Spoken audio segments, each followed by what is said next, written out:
Welcome to the Busy Being Born podcast with your hosts Kamande and Kigondu.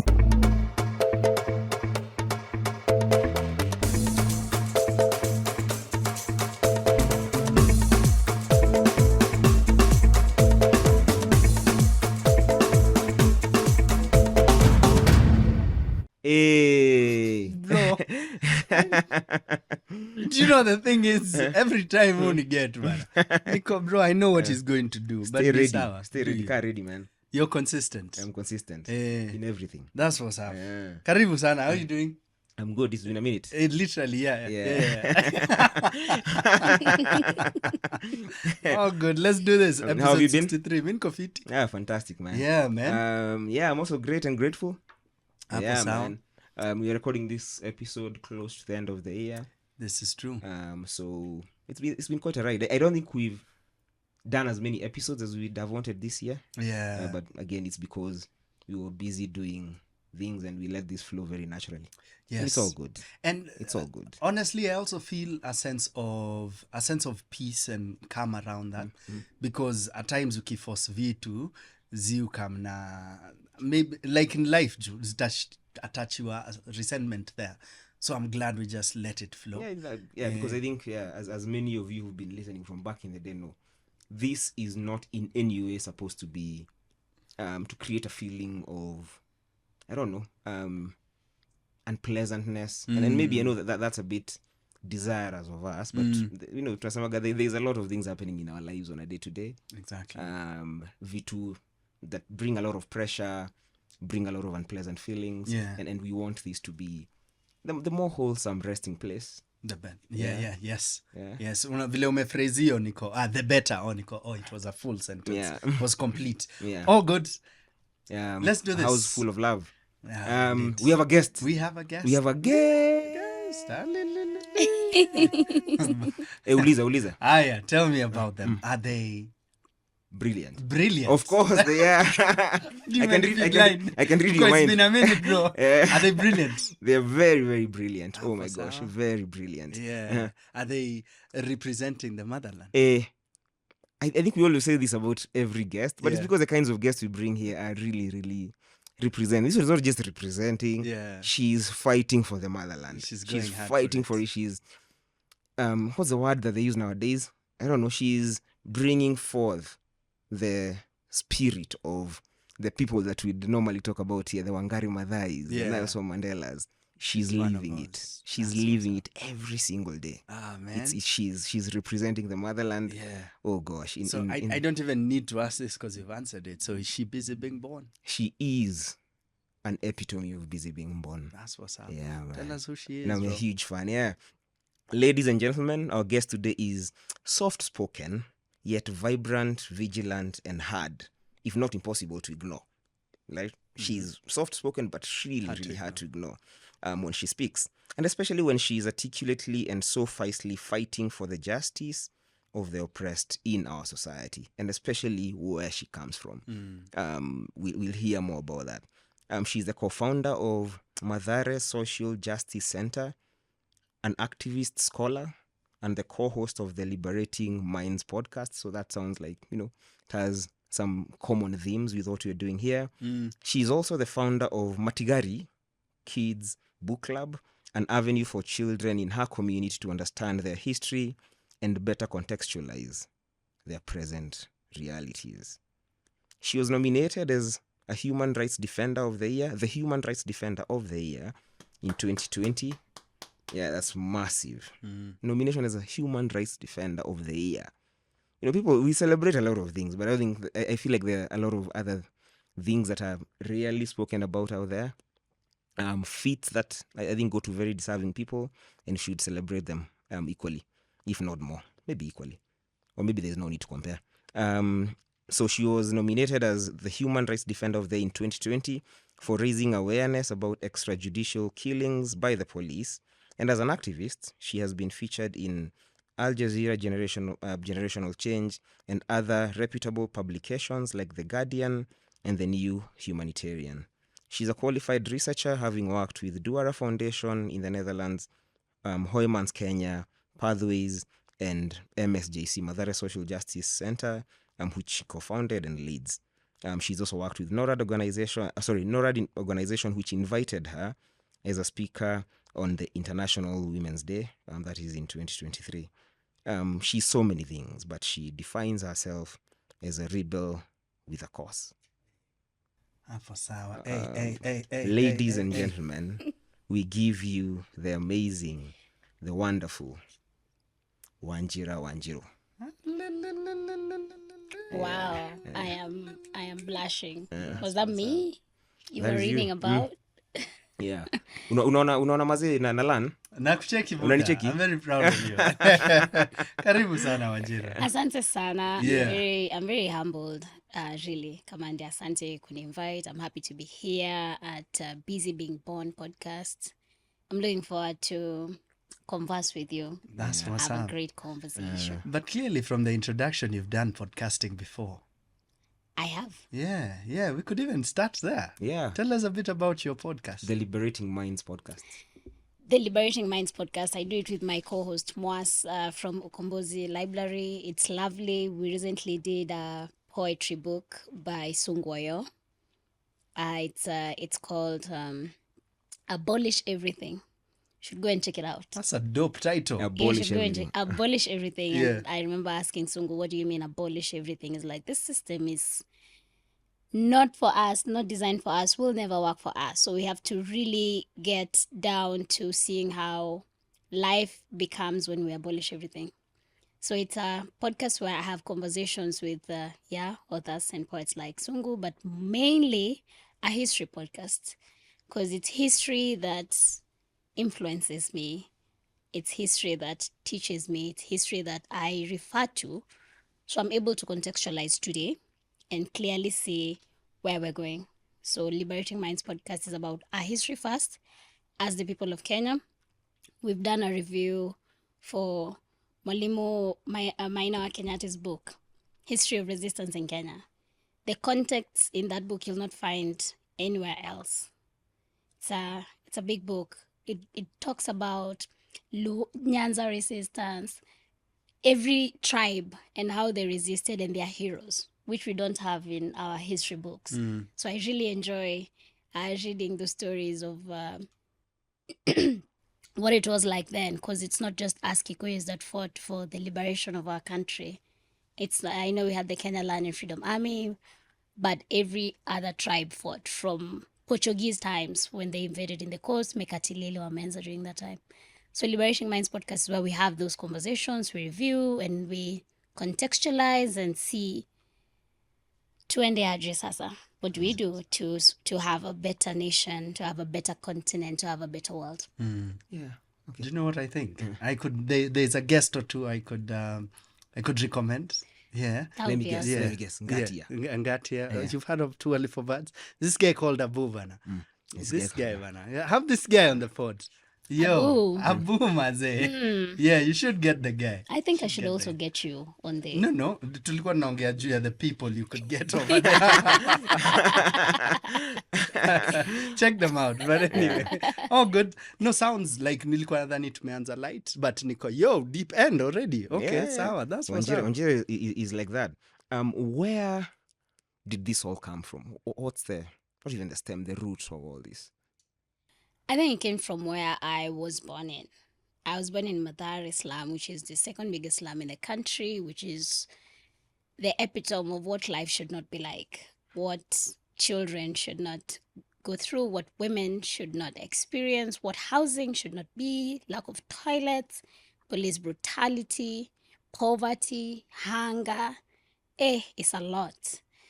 But what really got me like, this has got to stop, and if I don't put myself out there and do it, I don't believe anyone else is gonna come and do it, is when in 2015 I had lost my brother to police killings before, during the 2007-2008 post-election violence. My brother was shot hapa nyuma in the head. Manisha, he was actually running for safety, right? Because alishutiwa hapa ikatoka hapa. And when we went with my mom to the mortuary, ilikuwa imeandikwa Pangani shooting. And my friends, now in 2015, in ghetto, you grow up like your family. You know each other. You know your. It's a very interesting setup. We play together. We know each other vizuri. Yeah. Because tumegrow pamoja. So most of the young And people, it's very intimate. It's very intimate. Yeah. Even if you were beaten yesterday by your mom, I will hear you crying. I will hear and I'll tell you, pole, jana kwa nini ulikuwa unachapa? Even if husband and wife are fighting, like our immediate neighbors were fighting every single day. I remember if there's no fight that day, one of them is not home.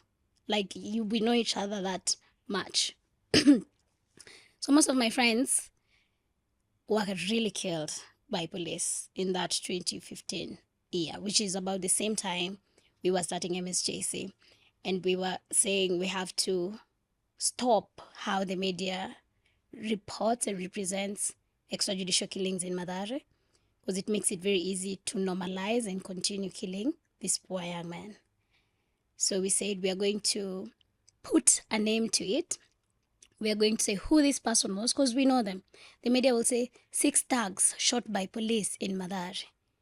But uni Jemo, uni Hamo, alikuwa bishte yetu tukigrow, ameacha mtoi, ameacha wife, ameacha madhake.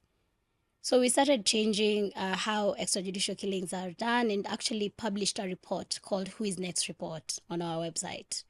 It has 803 cases of police killings that 2 years in Mathare, but also the ones reported kwa gazeti. I'd go to Macmillan Library every day and document cases of police killings. So that was the first report on extrajudicial killings in Kenya. And it sparked a lot of conversations because people are like, 803 police killings? This is a lot of police killings. Yeah, so the journey started there, and it's a never-ending journey because injustice is always there. So I'm still on the path. Yeah. But then in 2015, at that point, you said that you had already started the center. What stoked that move? What stopped the move to start Stoked. What started? Stoked. Yeah, Yes. started, Yeah, yes. it is to challenge the normalization of police killings. Yeah. So you already So we had the came idea. together. Yeah. And this is all thanks to seasoned activists who were there before me. I was very young that time. I was just finishing high school, 17, 18, thereabout. So seasoned activists were looking at who they could collaborate with and start a community center that could bring about some real change in Mathare. And this they had learned from the experience that going to report cases in Kilimani, in where these big human rights organizations are stationed, is not gonna do it. And they wanted to have a space in the community where we can have like a center for justice. This is where we fight for justice in Mathare. This is where we seek justice in Mathare. And that was the first also human right or social justice center in informalized settlement. So institutionalizing that small community-based organization that tries to bring about meaningful change, social justice, extrajudicial killings. And now, when we started with extrajudicial killings, we got to see the interconnectedness of all the issues. That it was not just young men being shot by police. It was guys don't have jobs. Our healthcare is non-existent. Education is really bad because one class has so many kids stacked up together. The teacher is overwhelmed and all of that. We don't have water. Hey, we did a water test, and the lab technician was like, this is so contaminated. How are you not sick, you guys? But I think because maybe we've drank it all our lives, we've developed immunity. But we got to see the interconnectedness of the injustices and the systemic, that this is actually something that's systemic. Because how long have we had independence? I don't know, 63 to now? 61, 62? Yeah. Mathare has been in existence for 100 years. So if we wanted to bring any change, we would have.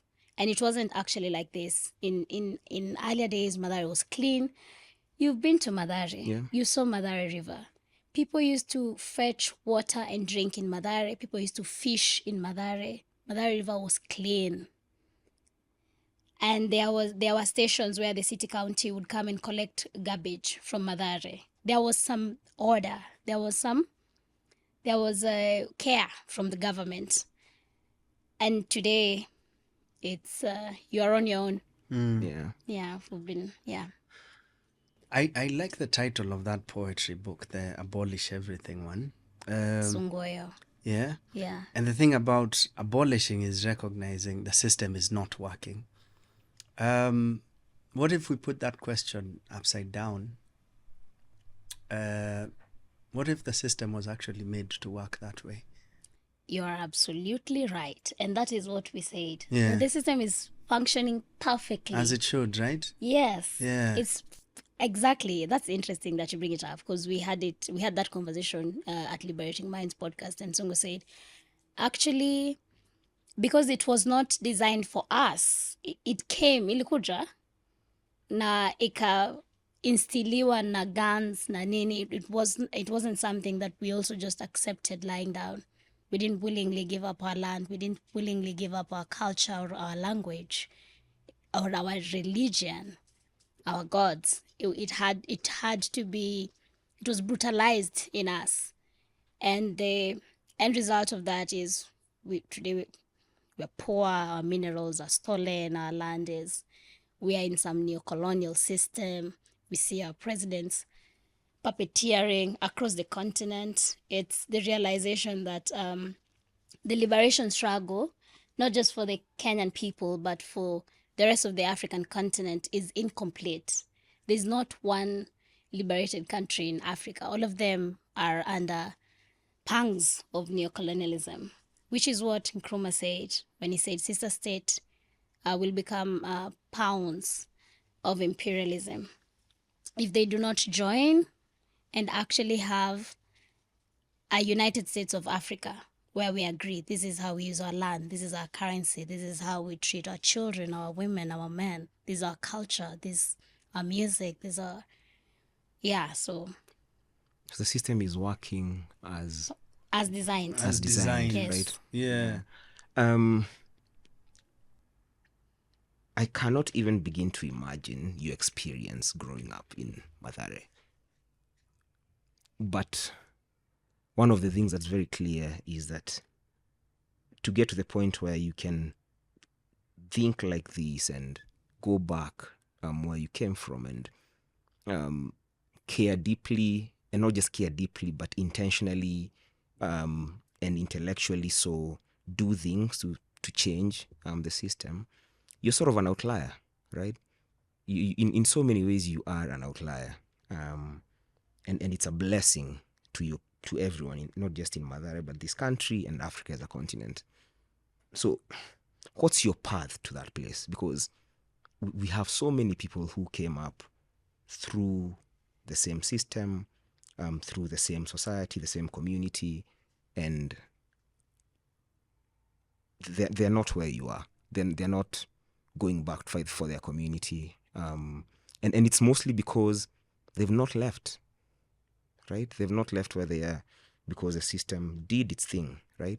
So what's your path to getting there, even to the place where you can say, you can read for yourself, you can educate yourself, and go back and say, okay, we can put up a fight against this system. What's that path? From primary school, did you go to Mathare? Yes. And then maybe walk us through the story of that, if you don't mind. Usually it's two ways when you grow up in ghetto. When you leave, you go and never come back, or you really want to change things because you don't want other people growing up here to have your experience, because it wasn't a good experience. And when you see around, you see there are little kids growing up here. It's still as ugly as it was. No change really has come. And you don't want that. I grew up in Mathare. I went to school in Mathare, which is a blessing, by the way. I'm so proud of my hood. I'm so proud of my people, Madari has a really good vibe. Madari people are so... I'm getting emotional. It's okay. Yesterday, police walitukazia kukuwa na reggae festival, and everyone was so psyched up because we've been through so much this year. We experienced the floods. You remember, you came through. We experienced demolitions, violent demolitions. People died. 40 people went to the river. We were picking Mama Victor from the river by ourselves. Government completely left us alone.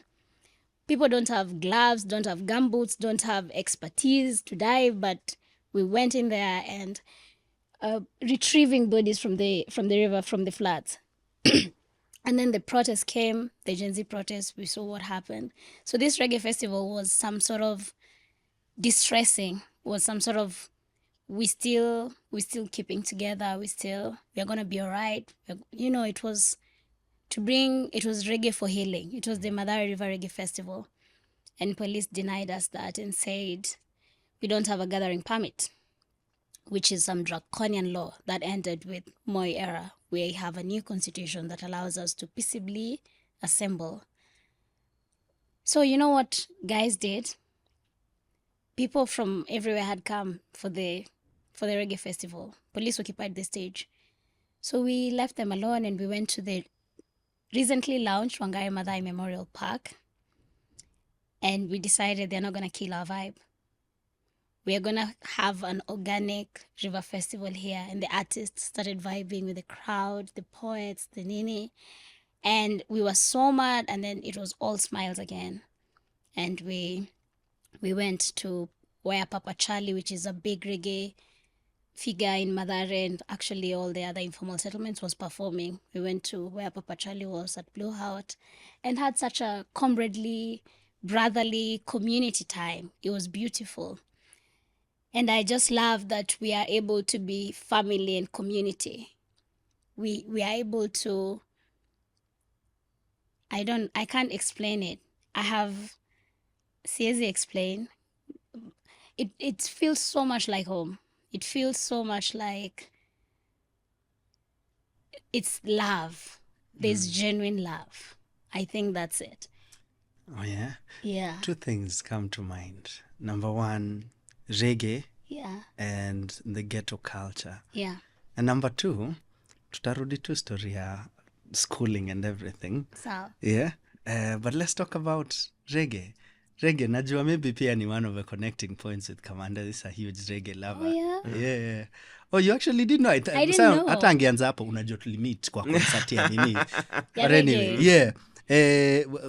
I don't know, what is it about reggae and the ghetto culture? Reggae music speaks to our issues, speaks to our struggles, speaks of our hope, it helps us see where we want to go. It's love music. It brings everyone together. Everybody listens to reggae in Mathare, really. Did you grow up listening to reggae? I did. My elder brother mwenye alimadwa na makarao alikuwa anaeka reggae kila time. Okay. So ukienda kwake unasikia tu ameweka reggae music. So this is Mighty Culture. Yes. Even there are some songs I listen and I remember my brother because we played those songs a lot. Also, reggae music is radical music. It's liberation music. You might not see someone through a course on Marxism or socialism or capitalism, but reggae music ni easy kudigest na kuelewa na get the message. Yeah. Na inaleta watu pamoja naturally. Mystic, I can't explain it, but last year we had the reggae festival actually. This was the second edition. Last year's was, amazing. And this is why so many people, especially when you only miss out on last year, because we put it on our YouTube video, you guys can check it out, Mathare Social Justice Center. I think the title is The River Festival. Mathare River, something. We'll link it on the show notes, yeah. Yeah. So last year's reggae festival was nice because it's a platform where we also get to celebrate our local artists. Danito, shout out, is one of the best artists in Kenya, but he's not spotlighted. But us in Mathare, hey, tunatambua Danito mbaya sana. Yeah. So Danito, Miko Migra, Gravity Band was also coming to perform. They performed last year, and they do it as a tribute because it's also home for them. So they are coming to just give back and vibe with the people. Also, they know this is where you get that energy back because Yeah. it's Gravity and your Field Marshal's band also, Sefusani, Miko Migra. So we platform our local artists and we get to have a community time. We vibe, we sing together, we talk about community issues that we need to address, and we don't always do that when we are that many. Which is why I think police didn't want us to gather yesterday, because we are in a very sensitive political time. Walikuwa wanasema tusiseme Ruto must go, wanajua sisi ni activist. We are like, anyway, yeah. Ruto alitubomolea mtaa. Hiyo ni very, we cannot forgive. It's personal. It's personal. Wow. It's personal. Wow. What a bromance. It's really personal because it's generational. It's not just we saw the young people, so their mothers suffer. It's also we don't have houses anymore. It's really affected us. We lost some of our friends with the floods. We saw billions had been set aside to deal with this. You still want to come and take our land and say affordable housing. In fact, our confrontation is inevitable, and we know that because we are not going to allow ourselves to be violated anymore. Enough. By this, tunasema imetosha. Makarao wametumada ya kutosha, wametuibia ya kutosha, wametudhulumu ya kutosha. This is why we have to come together, because in isolation we cannot. Yeah? So we are working towards what we are doing right now, Kamande, is just building that ghetto unity. Not just in Mathare, in Githurai also. Kulikuwa na reggae ghetto nilienda, it was nice. I'm really loving that now ghettos are holding reggaes. Hatuhitaji kwenda mahali tulipe entrance. Yenye hata una ama pressure ya kupiga luku. Mtaani unakaa maziwar na inakuvibe na tuna achieve the mission. So we're also in Kayole and Mukuru and elsewhere. We're working towards that ghetto unity because we know how much it is important. We've realized we cannot work in silos. It only weakens us. Also look at our oppressors. The other day, tuliona Unye na Ruto. Nobody ever thought Raila would join those Ruto guys. But we've seen the other side is consolidating on their unity. We can only consolidate and be united. And this time round, hadi tuna feel everyone in Kenya is feeling the way we always feel. Everyone in Kenya is just like, things have got to change. Yeah. So tukisema tutokea tena, tutakuwa more organized. And I hope tutafinish kumalu. I'm tired. Yeah. Yeah. Reggae music is the music of liberation. It Yes, is, it for is. sure. And it's mostly, even before anything else, the liberation of the minds. Yes, To is. realize that, we are sort of, to sort of wake up in some ways, Yeah. right? Emancipate yourself from mental slavery. Yeah, that's the first one, right? Let me tell you my favorite reggae song. It's one by Vibes Cartel. Oh. And it's Poor People's Land. Oh, yeah, Mr. Babylon. Mlitoa hii system wapi? Mlitoa hii system wapi? Mnaua watu, mnawabomolea manyumba, mnawanyang'anya mashamba, mnaua watoto wa watu, ati laws. Vibes Cartel is asking, you Babylonians, where did you get your system from? Bulldozers dunk poor people's land. Yeah? It speaks so much to your experience, I know. throughout your life. It really does, but it's a horrible system. It has no humanity. It cannot be allowed to continue because we in Mathare know what kind of system we should not have. It's not this one. It's clearly not working. Clearly not. Do you have an early memory of you realizing, okay, things are messed up, and stepping forward and speaking? It could have been as early as primary school. What's the earliest memory around you stepping forward? That's interesting. Kwa sababu, that's very interesting. I actually had a really good childhood. Okay. I had an amazing dad.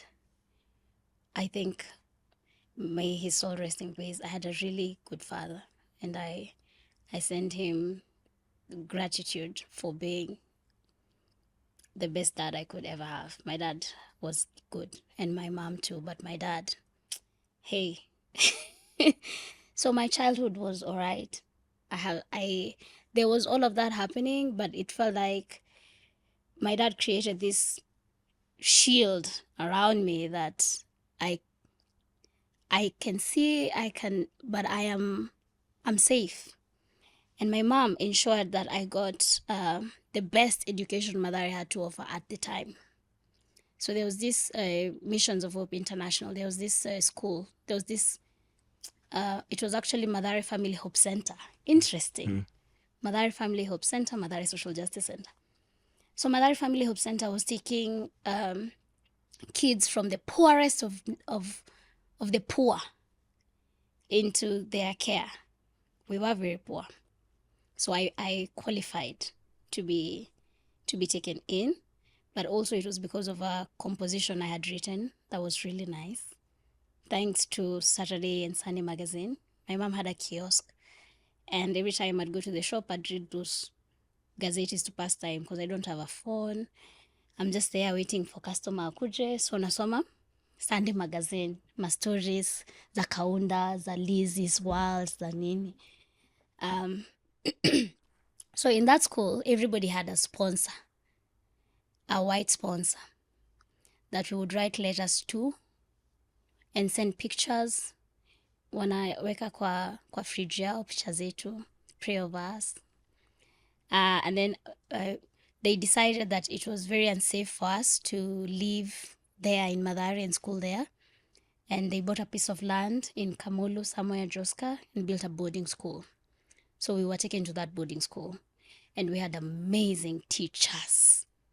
We had teachers who gave their all. Teachers would wake up at 5, be in class by 5:30, teaching us hymns, but also we are reading books. Hey, tulikuwa na walimu ambao walijituma sana. This was in class? 6. Class 6, okay. This is in class 6. So I went to school in Valley View. Hey, tulikuwa tunachapwa sana Valley View. This is a public school? No, Valley View, it was a private school, but it was very, ilikuwa tunyumba tu mabati. Unaona chochoro moja, choche, Yeah. Imechukuliwa ikamekiwa, hiyo ni shule. So kagate kamekwa hapo. So that is where we went to school. But then this Missions of Hope came, and my mom heard of it. She transferred me, and I went to Joska, Kamulu. And now in Joska, life was good. Masponyo walikuwa wanacheza kama wao. Tunakula kuku. The teachers, we had games with teachers, we'd race with teachers. I have only good memories. We had a very good chaplain who was in charge of our spirituality. And I remember he kept saying, we are citizens of the world. Shout it from the top of your voice. We are the generation that's going to change Mathare. Shout it from the top of your... Oh. Yeah. Right. So all the students in this school were from Mathare? Yes. Okay. We are ambassadors. He was speaking prosperity and hope and life into us. All cry every single morning. And all his salary he'd spend on us. He'd buy biscuits. He had an iPad. Unajua hiyo time si hatujui hizi vitu, so tunaona yeye Mr. Habari ni mcool, anatupea iPad, tunasikiza music, tuna memorize memory verses. Hiyo time hujakula biscuit in a long time. You know, when in the morning Mr. Habari will give me biscuits if I memorize 50 memory verses. So you go there, and then the whole school is cheering you on. You are at 30. Wanakucheer hadi ufike 50 upate bika. And with sing hizo songs those guys from Maju, when you wanaimba worship wanaitanga Hillside, Hillsong would sing all of those worship songs. He had a guitar, he'd play. He was very bubbly, very fatherly, very loving. So it was a very good environment for us.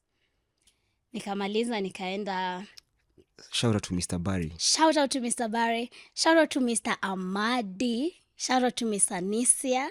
Shout out to Madam Mary. And Are they Kenyan? they're Kenyan. Okay, nice. By the way, we need to appreciate teachers more. I really say this with all my heart. Teachers are like our second parents. And these teachers really you can tell someone is living their life for you. They really put in 100. I don't know if they had their own teachers' awards or something, but they really came through for us in terms of ensuring we're eating a balanced diet, ensuring we're having perfect times. Kuna time ya kusoma, kuna time ya kucheza, kuna time ya kubond na each other, kuna time ya music, ya movie. We even had movie time at school. We'd go and watch Akila and the Bee. I don't know if you've watched that movie. It's really awesome. We'd go and watch which other movie? Akila and the Bee was so nice. We loved it. I remember racing with Miss Anissa. I remember playing volleyball with the teachers. We had family, and we couldn't wait for schools to open. Yeah. How was this shift in experience? Yeah. I'd imagine it was significant. It was significant. I think it was really significant, and I'm glad Madam Mary was able to do that for very many children of Mathare. This is Missions of Hope International, which has now gone international. It started as Mathare Family Hope Center. Now, so many schools. When I finished my Form 4, I went to volunteer in Turkana as a teacher for one of the centers for Missions of Hope International. Me and my cohort, where we finished. So you can imagine all of these experiences. We are so bonded. We are so brothers and sisters. So when one of us is killed by police, it's really personal. It's family. This has got to stop. When this system makes our people poor, dejected, by the Kamande, sisi tunaona vitu black and white. Tunaona hii side ingine, aso wanaiba mabilioni kila waleo. Huku ghetto msee akiiba tenja na madwa. And we see some Kenyans wanasema wauliwe wote nini. So we don't like the unequal application of the law. We don't like that it's systemic, that on that other side. I am sorry, hata nimesema sides, but it's the reality. It's a reality. I feel like the system... It's the so system unfair. it's directly proportional. Humanity is dependent on how rich you are. Like that's how we define humanity. Yeah. And even like from where I see it, right? I see in like very small spaces, I can see it. An example is in this country, let's say something like marijuana is illegal, right? But people across social classes indulge, right? And a lot of them across the same social circles find themselves maybe, I don't know, for some reason, wameshikwa na polisi, right? I've been in places where nimeona hiyo treatment. Vile ina... Consequences different. Ni very, very different. Yeah. Ni so different. And again, like you... It's unfair. It's so unfair. It's so heartbreaking. Yeah. It's unfair. That's why you so see heartbreaking. There's a lot of anger. There's a lot of... It has to be. It has to be. Because it's still the same. It hasn't changed. Bado maboy wanamadwa. Yeah. Jana tumekatazwa kuchapa rege mtaa. Systemic. Kama ni jutu ni ghetto. Yeah. Ingekuwa elsewhere, it probably would have Wouldn't ended have up been different. an issue. Yeah. Well, you, Kamande brought something about the shift. How was it for you every time ilikuwa time to go home? Unajua, it's end of the term and you have to go home now for 3-4 weeks. I'd go home because I'd missed my mom and dad and stay at the shop kidogo and nitumwe ushago. My parents didn't want me to stay. So I'd go to Gishagi to my shosho or my dad's bro who was well off kiasi, and we would spend some time there. The shift for me came immediately after Form 4. And now I'm not being sent to Gishagi or anywhere. I'm home. Live in the hood. Now I'm home. And you're old enough to... And I'm old enough to understand. And understand what's happening. And see and contextualize. And it was just... You're not innocent anymore. I'm not innocent anymore. I'm not singing Mr. Barry's hymns anymore or Mr. Amadi's. I'm not oblivious to the injustice that's surrounded us. reality, Yeah, to the actual reality. Was high school in the same school system? No, high school I went to Embu. Okay. I had a good time at Siakago Girls. Amkujuana Kamande. Nilikuwa Siaka G. Na iliweza sana. Okay. Shout out to Mrs. Kagwibi, who was like my school mom. Shout out to Mr. Kivuti, who was my class teacher, and from day one, like, akanifunza drama sana. I'm really good at drama now, poetry and things like that. Are you the one who sort of, hey, Basi, you're in the right company? Yeah. Is she the one who sort of? Who does the things for, because I know the center has a drama group. Are you the one who does? Now we have directing? the Madari People's Theatre. Okay. Who I write script for the theatre. Yeah. That's a really dope title, the Madari People's Theatre. I know, right? Yeah. Now we have the Madari People's Theatre. It's really dope. Okay. Let's speak about, the high school experience for you. High school ilikuwa poa sana. Except hatukuwa na maji. Because this is in Mbere. Mbere is close to Ukambani. Msi head on that. I have to manze hatukuwa na maji. Unajua asubuhi ukiamka ulikuwa unamshwa na everyone is rushing to get water. Ni mandoo zinakuamsha. And you know what this is a ndoo. Unapata maji imefika hapa na utaoga nayo na ujikamue nayo. Na ufue. Na uanike. Water was a problem, but there was a lot of mangoes at the Gatongo River. We'd go to Gatongo on Saturdays and now do all the cleaning for our bed sheets, nini, because there's no water really. Siakago Girls was also like family. I think our generation ilikuwa na ufamily mingi sana. Me and my classmates, one south to south, south for south. We started from 1 to 4 south at Uchenchiwi. So we kind of grew together as sisters. We had some serious camaraderie. Yeah. Those 2 letters that came from those The boys' schoolboys. schools. Mtu alikuwa anaenda anasoma Ngovio mbele. Boys. Tunacheka. Ngovio Boys. Tunasema hii hata imewekwa marashi.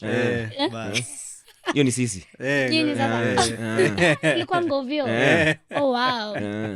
Yeah, Na pia mimi nilikuwa 1 south mpaka 4 south. 1 south to 4 south. All the way. Yeah, southern. Na tulikuwa south. sisi ndio tulikuwa the naughtiest. Ama south yenyu ilikuwa aje? Hapana, I think si tulikuwa naughtiest. Mkiwa mixed all through. Tulikuwa mixed, but I think kila daru ilikuwa na their side of naughtiness. Okay. Si south yetu ilikuwa, we were vibing too much. We were very free, we were very happy, mimi nikiamwenrudi high school narudi. It was a good in experience. high school I'd like to shout out Wallahi tena. That's massive. That's unique. And That's very different. different. That's very me I'd go back. Waongeze tu maji. Is there anyone from Primo mlienda naye the same school? Yes, actually. Yeah. Miriam tulienda naye from Missions of Hope, tukaenda naye. But hata haikukuwa inamata sana because everybody else that I found there, we was cool. The reason I ask is it might have been a different experience for you. So had they been asked the same question, do you think they had a good time at your school? Yes. Okay. Yes, we had a teacher called Papa. Imagine Papa si jina yake, but tutamuita Papa. Juu ya vile he's fatherly. Oh. Papa was very fatherly. Papa, you could tell him whatever issue. And this is a man in a girls' school. You could tell Papa whatever it is, and he was going to find a solution. Mr. Kehara. Okay. Mr. Kehara. When he died, we cried so much. He died recently when we had all finished. Tukapatana kwa some school get together, and we were so sad Papa left. Papa alitucoach basketball. Mi ni mfupi, lakini bake. Mi nacheza basketball because Papa taught us. Yeah. Sometimes he'd take his double biology lesson and say, guys, twendeni field. Vile tucheze b-ball. Tunafurahi. Alafu hiyo ni Friday. After double biology ni games. The things that excite us. No, as you ought to get excited. No, si wengine ni double bio anasema nimewapatia mwalimu wa physics. Hapana, Papa alikuwa anasema twendeni tukacheze. Tunavaa shorts za PE, tunaenda grao, anatufunza how to tackle a ball, how to I know everyone who's listening to me and he's from Siakaji is like, yeah, Papa was the realest. Yeah. Yeah. Okay. Sorry, one interjection. Maybe theoretical, but maybe really true. One of the things that I'm gathering so far is how lucky you've been With teachers. with teachers, Yeah. right? Yeah. And I feel like, given how you grew up and where you grew up, life had a way of throwing you Balance. a balance, some sort of balance. Because I'd imagine if you come from where you're coming from, and then you go to school and you find people who don't treat you with any sort of kindness and make the world even harder for you. Yeah. So I feel like the universe has some ways of taking care of has been us. very, very kind to me. Yeah. He's given me a lot of kindness, a lot of grace, a lot of amazing. My path is laden with amazing people. Yeah. For sure. Did you feel this 2 years after high school, 1 year after high school? Now that I'm an adult. Also, can you explain how immediately after high school, I meet my mentor, Gasheke, who's mentoring me on this path, and he's the best in civil society world. I'm not the only mentee Gasheke has. Gasheke has so many people he's mentoring. He's an amazing leader. He's been in the trenches for years, for 20 years. This man has decided my life is going to be about mentoring a new generation to take Kenya forward, to take Africa forward. And he's living his life for that. Based in Mathare, living in Mathare. Based in Madare. He's had his own fair of troubles. And deciding to live like, I really respect him. I really honor him. I'm so glad he gave me that book, A Prison Notebook. That was my turning point. Talk about the book. This book talks about post-colonial Kenya during Moi era. I was a baby when Moi was president, right? Nilikuwa very young. And I was a big history fan in back in school. Nilikuwa napenda history sana. So nimemaliza high school, Gashoke amenipea hii book, ameniambia Wanjira, go and read this book. I read it like, it was in 3 days I finished it. Nikiamka nasoma, I read it to sleep, napika haraka niisome, na nika realize we've been pacified, we've been lied to about our story as the people of Kenya.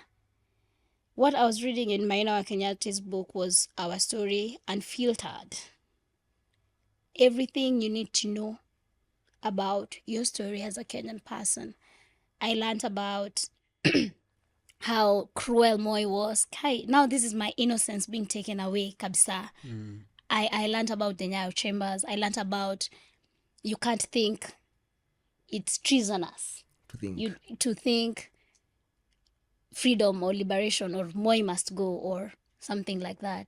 I learned about the land that Kenyatta betrayed the Kenya Land Freedom Army by saying people should buy back the land and giving the land to his friends. And people had died fighting for this land.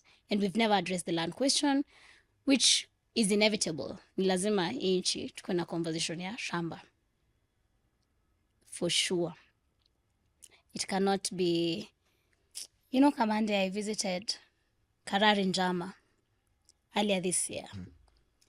I really broke my heart. Karari Njama was the secretary of Dedan Kimathi when they were in the trenches, when they were fighting for liberation, and it was his birthday. And his grandson called and said, I really wanted to come, but I don't have transport. I can't come and see you. He didn't have transport to go and see this Shujaa. The Shujaa's house is poor. Yeah. And then you see the nonsense that's going on in government. So you actually get to a realization that things must, yani unakuwa tu na resolve. Lazima vitu zibadilike. Because this is so unfair. And it's not just Karari Njama. This is every other person who, do you know, who fought for freedom.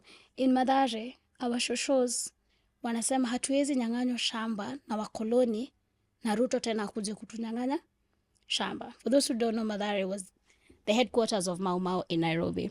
There's a Mau Mau road actually in Mathare. So there are remnants of Mau Mau in Mathare. I'm sorry, I feel very strongly. You don't have to be sorry. So a prison notebook was Maina wa Kenyatta writing his experiences on a piece of tissue paper because uko prison kwa tissue. Sasa hadi nikisoma hiyo book na feel ni precious. Soma hii kitabu kwanza iliandikwa kwa tissue ika smaguliwa out ndio tuisome. Na review kwa Liberating Minds podcast. It's the first book I reviewed because I was like, Kenyans need to know about this, need to hear this. And it births a patriot in you automatically. When you read that book, you are reborn. And that was my rebirth. Reading A Prison Notebook by Professor Maina wa Kenyatta. And meeting him was such an honor. And I've written reflections about that book also with fellow comrades. We are many. In our generation, tuko wengi ambao tuna revisit history, tuna contextualize, tunaandika our own reflections under the Kenya Organic Intellectuals Network. Yeah. So, the power of literature clearly plays a huge part in deciding the next step for you. Yeah. At what point do you then decide to choose this as your path? I think the path chose me. Okay. Okay. Speak more on that. I'm myself. I don't even feel like I would be anything different. Do you, around that season, start noticing things more? Is there a thing that, okay, Oh, now? you mean then? Yeah, You're talking This about is now. after high school, yeah. Yeah, after now. After high school. Sasa hiyo kitabu nimeisoma. Yes. Nikarudishia mentor, nikamwambia this book fired me up. It lit up a fire, literally. It lit up a fire in my heart, in my soul. Sorry, first, before you go there, why do you think he Gave me the chose book. you to Yeah. to give you the book? Why you? And had he given other people the book, then it was Yes, so this impactful is on you. his way of mentorship. Okay. So he'll give you a book, he'll tell you to go and read it and write reflections. Okay. So the people who actually read and write reflections are the ones that I think he chooses to. He'll still follow up with guys, but okay, unajua ukisoma reflections za mtu, you're able to see how they're reasoning. Yeah. Okay. Yeah. Okay, so sorry, go ahead, sorry. Where was I? Akakupatia kitabu, you read it, you wrote your reflections. Imekuchangamsha, Hii the fire imenichangamsha. is here. Sahii tumeanzisha center. Sahii tuko center. Oh, okay. Yeah, very formative stages za center. This is after high school. Yeah. Oh, wow, After okay. high school, we didn't have a physical meeting space. We'd meet kwa hoteli hapo Mathare Roots ya kina Kanye. Tunachanga ama mmoja wetu anamwatali. What are these conversations? Conversations are what's happening in the community this week. Okay. What happened in terms of EJE, in terms of government repression, what's going on. So it's getting a touch of, and we were representing the different wards in Mathare. Mathare has 6 wards. So wase wa K, wa Mlango, mimi, Kosovo, Ubato, tunakutana hapo kwa hoteli ya Roots. Tunadiscuss nini ili happen na what we need to do to move towards bringing actual change. That is how the idea of coming up with who is next report came from. We still did not have a physical center, a physical meeting point. But we had a Facebook page called Mathare Social Justice Center. Yeah, if you go to that page, you'll see pictures of us kitambo, 2014, uko. But yeah, that's how the center started. And this is before your bro. No, my bro was 2007, 2008 post-election violence. So me, I am honoring my brother by also being in this path, by saying no more. Let's not lose any more of our brothers unnecessarily. Let our mothers not lose their sons unnecessarily. Let's not have a state that kills its children. It's unnecessary. It is unacceptable. It's so wrong. Yeah. You just pull a trigger. The recent protests, I was looking at those pictures this morning, Gen Z, that hashtag that is trending, and we are trying to counter it with this is how he delivers by killing. You have just a flag and water, and you're not threatening. Unasema tu your finance bill, ashwitaki, and you're met with, who does that? You know, a president is just a person. It's just like you, sasa tuamwewe ndo prezo. Alafu watoi wanakaa wanasema prezo hiyo finance bill atuidae, unasema wapigwe risasi. unacceptable. No. And this is how most people are feeling. And now when we're starting the center, it's us who are feeling these killings need to stop. Because also our community had normalized that huku ghetto, vijana umadwa hivi. Unaamka unasikia, kijana wa nani aliuliwa jana usiku. Amechukuliwa saa hii asubuhi. So, hizo mkutano za roots, ilikuwa kila mtu ana report. Area yetu, nani fulani ndo ali. So, tuna document, yeah. Tunasema tutengenezeni report. Enye, it can reach a wider audience. Enye, tunafanya vitu sasa systemic. Tukue na, to institutionalize his struggle. Iskue individual activists and a follow up on this case. Let's get organized so that we can actually try and bring some meaningful change. I'm so glad we have Rashid in court. Amesumbua Madhare, ameua more than 100 watoto. Literally. So, other killer cops seeing Rashid in court, it's not that it's going to bring any change because this is some systemic kind of thing. But seeing Rashid in court is something, especially for the people, because they saw, oh, this oppressor. Watu walikuwa nasikia Rashid unahepa, whatever it is you're doing, Rashid anakuja. You run and hide, even though you're not doing anything wrong. That thing used to disturb me a lot. Because you're so wrong. First of all, police come to your area, right? They are deployed there, right? They don't come from our community. So you go into other people's community to kill their children. In the name of serving and protecting. No, Yeah. it's not. It's unacceptable. Yeah, maybe a slight tangent, but these people who the system sort of uses to do this, so maybe the police and everyone else who's not really a different class, right? What do you think gets them to that point? What's the process that is involved in dehumanizing them so much that they do not see others as human beings, or if they do, then they see them as lesser human beings, and from a system point of view, they are more or less the same, right? But what is this lens that the system gives them that makes their hearts so callous?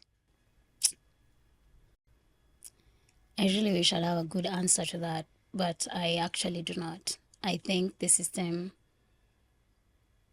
I think it's just maintaining the system, because I think wanapewa promotion when they are like that. I don't know. Yeah, Come because on. I think even during the I Gen actually Z don't things, know. I was having this conversation with my wife, and I was like, and people sort of were outing them in so many ways on Yeah. Online, wasalimia or whatever, sindio? Yeah. But one day I asked my wife, okay, we're gonna do this, fantastic, but can we for a minute get to think what actually happens to these cops? Why are they? How do they become like this? What's this thing that they're taken through by this very system that turns their heart away from love? Frustrations. I think they're frustrated. They haven't been paid, like I'm telling you right now, I think. And police are just as poor. Huko mtaa wanaishi hapo karibu na sisi, tunajua Exactly. makeja zao. They're just as poor. So I think the power of the gun, and they having been dehumanized, they easily pass it to the next person, especially knowing niko kwa system, hakuna kitu unaweza nifanya. The level of protection. Like Rashid, he knows he's protected. When he's killing these many young people, he knows there's nothing they could do. But then, so the reward they get is the adrenaline from doing it, because their lives do not have any I think also money. material Like improvement. Rashid was backed by the Isli business community, and I think they're the ones who are paying his lawyer now. So it also comes with some material benefits, some money. A kawaida cop in Kenya is not rich, only rich through corruption. Their mshahara is very kidogo, for real. So these killings, I think ni survival, but survival of the worst kind. Yeah. The poison is also in the water. Yeah. The poison is in the water, the system, from the training to the levels of expectation. Unajua, ukiwa here, this is what you're to do. So whether you're a good guy or a bad guy, you sort of I'd feel are required to do this. It is expected of you. It almost feels like if you're a good cop, you'd probably also not survive within the system. And this is not, yeah, it's true. you know, it's the story. It's The Wire.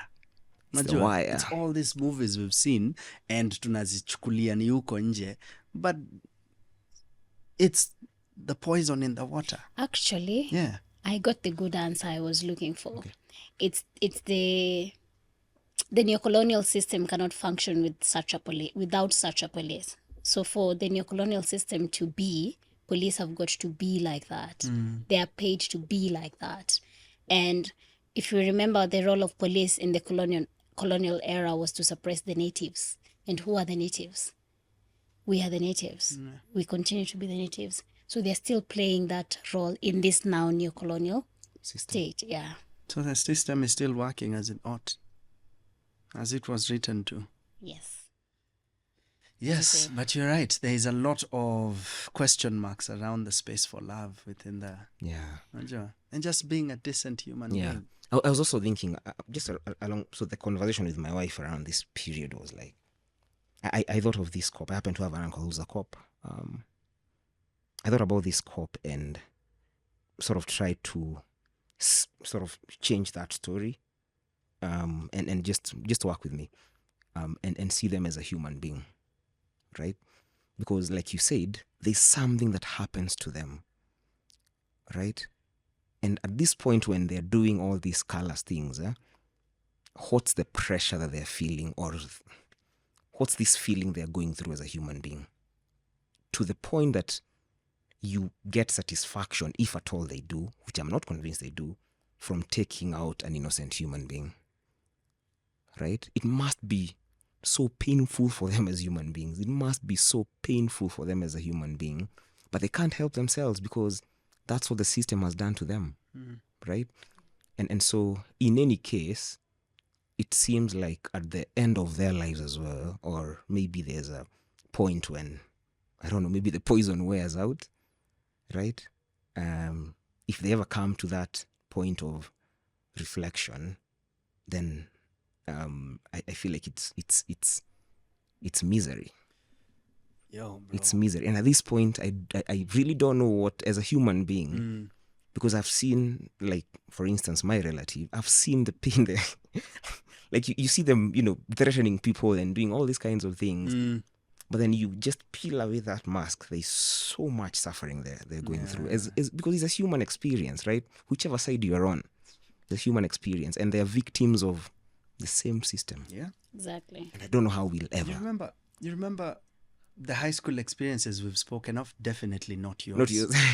But not Mr. Kihara. You get a bully who bullies and gets so much, I don't know if it's joy for him, but so much excitement by being such an evil person. Zile vitu anafanyia mtu uko.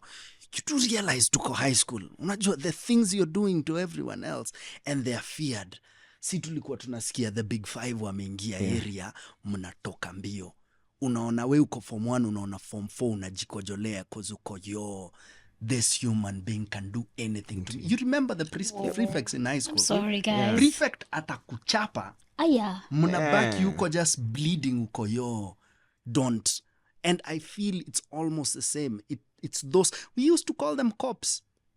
Zindio, I guess they're still called cops. Yeah, they'd be so, uko, uyu msee ako form 4. How the fuck is he so evil? System. Right. Yeah. And you'll meet him training. 2 years later. Sasa ako training. Yeah. Utamkuta naye 2 years later uko. I cannot love you. Like, niaje nakumbuka from high school uko. Unamuona tu zile vitu anakufanyia. Nisahau. Kama nikumbuka nisahau. Yo, bro. So, and you remember. I do. You remember. I and do. You'd never understand. Me personally nakumbukanga the level of fear I had. Because me nilipitia kachuoka ubabi. Only to go to find these people now. So I can only imagine this is what the police do. And this is how they live. But these are the same people with daughters. Yep. They probably love deeply. Oh and sons. my gosh.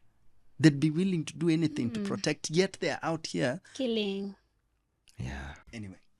Hata sikumbuki tulikuwa wapi. Tulikuwa high school prefect cops. Yeah, your you're lamenting genuinely so about the cops. Yeah. I've met some of these people after high school, and I don't know about their lives, but part of me bado yuona some darkness in their eyes. Bado umejam na hiyo Personally niko tu but pia unaona you thought after doing that alafu unajua alafu but anyway. Yeah. One of the things that happens in sort of taking a zooming out of all this thing is that before any human being does anything unwholesome, the first victim of whatever they are inflicting on anyone is themselves. Yeah. That's Right? deep.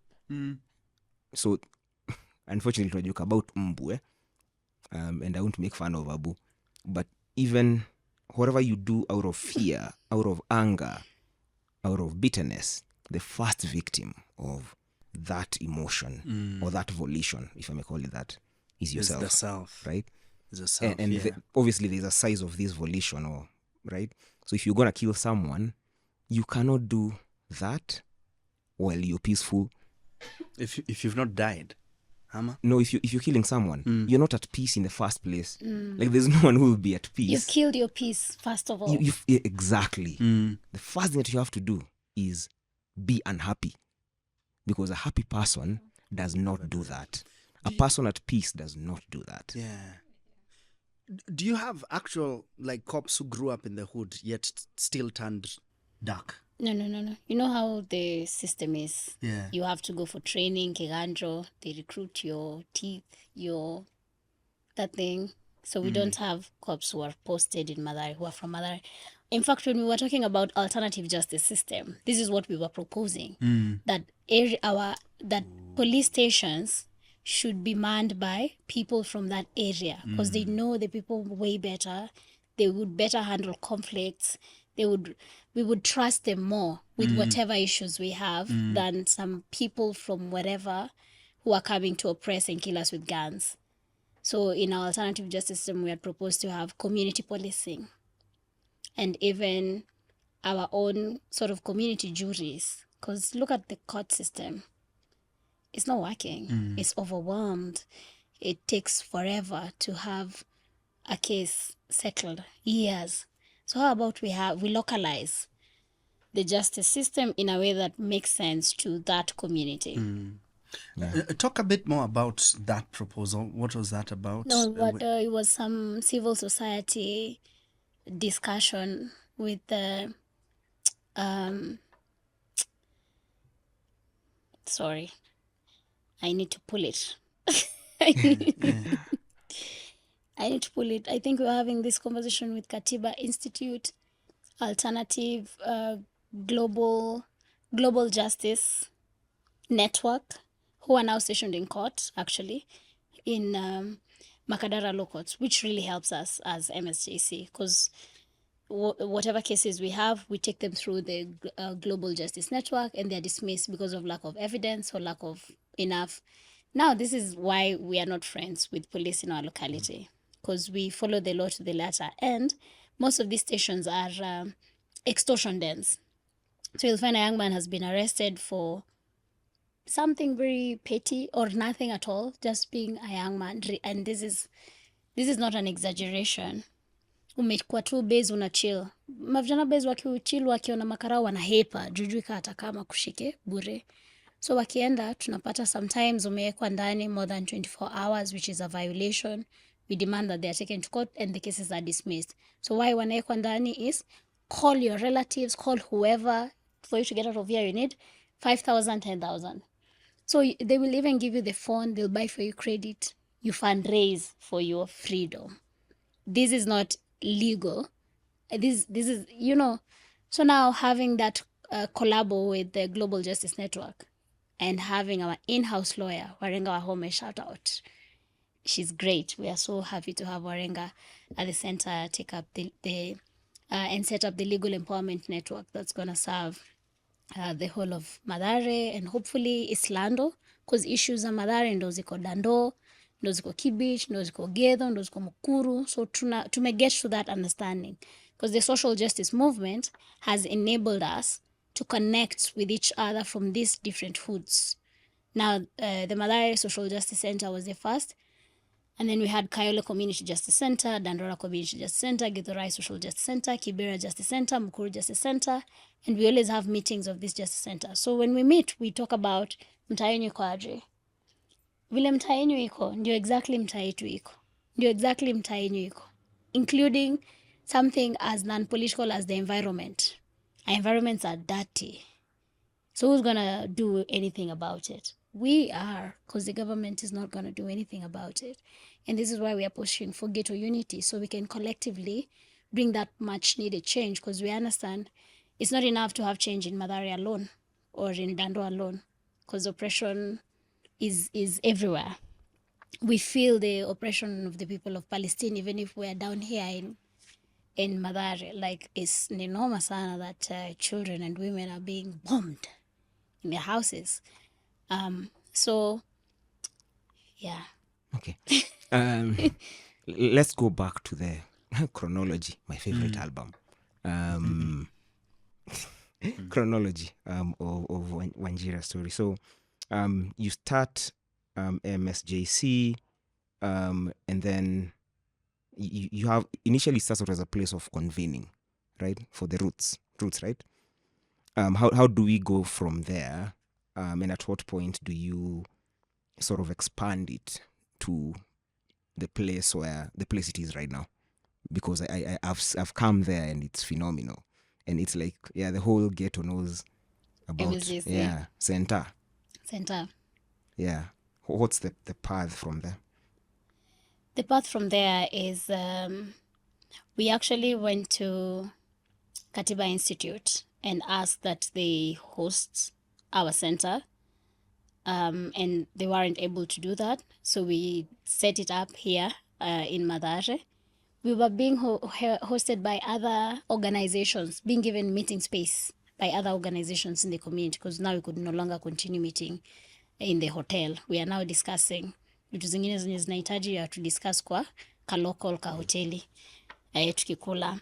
And Professor Yashpal Guy, who's from Katiba Institute, who is big on matters constitution, was very instrumental in setting up the Constitution of Kenya 2010. He saw the work we were doing and he said, I want to support you guys. And he started paying an office for us, and he's never stopped. Wow. 10 years later. Shout out to Yash and Jill Guy for enabling us to do this work without worrying about rent every other month. I think he put a standing order in his account, yeah. Wow. This is the famous Yashpal Guy behind the Constitution of Kenya. Yes, and Professor Yash always comes to launch every other center. When we are launching, Professor Yash comes to launch, because this is protecting the vision of the Constitution. We are big on Constitution as the social justice movement. We even study it kipengele by kipengele. Article 1 inasema all sovereign power belongs to the people of Kenya. Hiyo inamaanisha nini? Tunaenda kwa Article 43, which is about social justice. Imagine Article 43 says all Kenyan citizens are entitled to the highest attainable standard of healthcare. Kama ni housing, yani dignity. Katiba yetu inatupea dignity.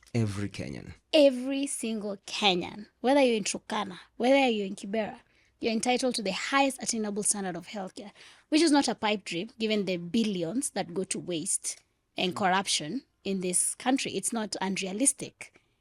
It is actually a possibility. But we have very unpatriotic leaders who do not see the need to channel resources to things like healthcare or education or water or paying doctors, interns. So understanding the Constitution of Kenya 2010 is really big, and Professor Yashpal Guy comes to launch every other center, following the dream that Kenya will realize the vision of the Constitution. And the drafters of the Constitution were actually very brilliant. Also, Dr. Willy Mutunga was on the front line of that. I was reading his book, Constitution Making from the Middle. He was very instrumental in organizing the middle class and giving Kenya the best constitution ever. So also Dr. Willy Mutunga has been a friend, a very good friend and supporter of the social justice movement. So it's when, and And this is key, because even in this protest, we saw that we had to get out of the divides and work as a team towards a better country. We had to get out of those are ghetto people, or those are rich people, or those are middle class people. We just had to have one identity of being Kenyan. And that was enough. And that really pushed the protest. Do you know how happy I was? Niko maandamano, tumekimbia, tumepigwa tear gas, napatana na msee na sanduku na box ya mandizi. Anapeana tu, mwingine ako na maji, anapeana tu kwa protest. Mamat zilikuwa zinabeba wase sare, mwende maandamano. There was that barrier of class was not there. And for this country to go anywhere, we really have to work as a Kenyan team, as Team Kenya, regardless of where you are. Everybody needs to make a personal decision of where they want to see the country go. Everybody needs to decide, do we want to continue with this oppressive, kill young people for saying no, corruption, nonsense that's going on in government, or do we actually want to birth a new republic? So it's got to be teamwork. Yeah. This is what we've seen with Professor Yash, Jill, Dr. William Otunga, and all the human rights organizations that have been in solidarity, the civil society organizations, Amnesty, KHRC, led by Davis Malombe, Angelica Bebeje, even just coming to Ghetto for a presser. That's solidarity that we need. Coming to launch a center that we're having. Recently, when we were launching Wangari Maathai Memorial Park, it's riparian land that we occupied as the public. We needed solidarity, because this is sasa tunaongelelea mashamba. Tunanyakua nini? Mashamba. And Wanjira Maathai, who's not from Ghetto, who's not a poor person, actually made it to come and launch that. Boniface Mwangi, who's a brand, a big-time activist, also came to launch this, because they understand that we have to have this solidarity amongst us. Honorable Mother Karua also sent her speech in absentia. She was in Uganda representing Kizza Besigye, who was arrested here. I remember that, what's going on with Museveni's land. Actually, the peoples of Uganda. But that solidarity inasaidia sana kumove ahead. Inasaidia sana. Tena sana. You saw during the floods how Kenyans came through for the people of Mathare. I cannot tell you. In fact, I just want to take this opportunity to thank every single person and organization that sat down and thought, how do we be in solidarity with the people of Mathare? What can we do? It really helped. And I think that is humanity, that's the culture of humanity that we need to embrace and move forward, so that we don't ever have to have people who are at your mercy for anything, because dignity is a birthright. Everybody is born equal, really. I don't know what happened in between. There's such inequality right now, but I have just as much right as Rachel Ruto, for example. She's a young girl, she's a woman, just like me, but her life and mine are very different. And we need to change that. We need to get to a place where it doesn't matter. Unaweza enda shule poa, unaishi keja poa, unasoma poa, uko na maji, healthcare ni assured. Because ile do tuna raise kama wa Kenya inaweza tufikisha hapo. Yeah. Oof, lots of questions in there. Lots of questions in there. I think probably the first one is, again, just zooming out and looking at the bigger picture. What got us here? I've read the book on how Mathare came about, but we always have these questions on Africa, right? You look throughout the world, and Africa is sort of special in its own way, in the sense that we have this wide and beautiful diversity of minerals and people, etc., right? But we also, in so many ways, a continent in sort of inflicting pain on each other.